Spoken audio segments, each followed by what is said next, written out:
We had been shown, impressively, what it was to live through a mobilization.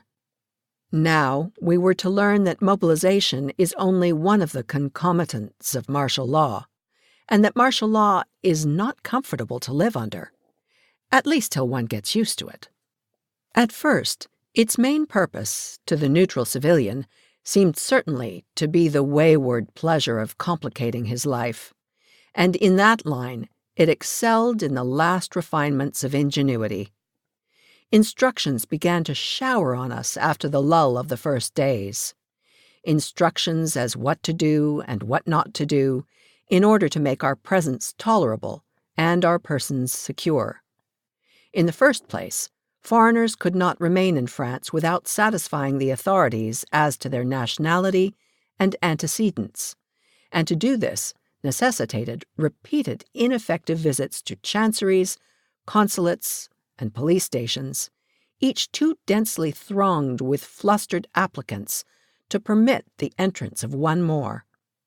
Between these vain pilgrimages, the traveler impatient to leave had to toil on foot to distant railway stations, from which he returned baffled by vague answers and disheartened by the declaration that tickets, when achievable, must also be visés, or vetted, by the police.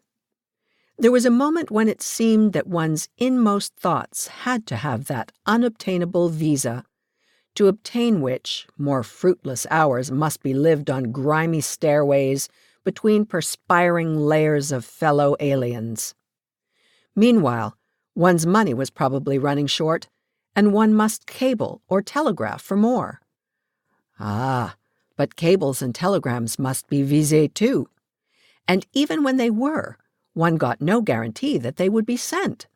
Then one could not use code addresses, and the ridiculous number of words contained in a New York address seemed to multiply as the francs in one's pockets diminished.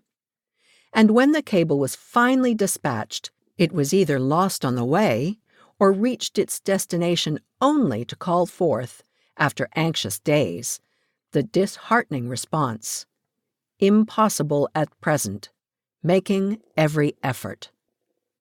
It is fair to add that, tedious and even irritating as many of these transactions were, they were greatly eased by the sudden uniform good nature of the French functionary, who for the first time probably in the long tradition of his line, broke through its fundamental rule and was kind.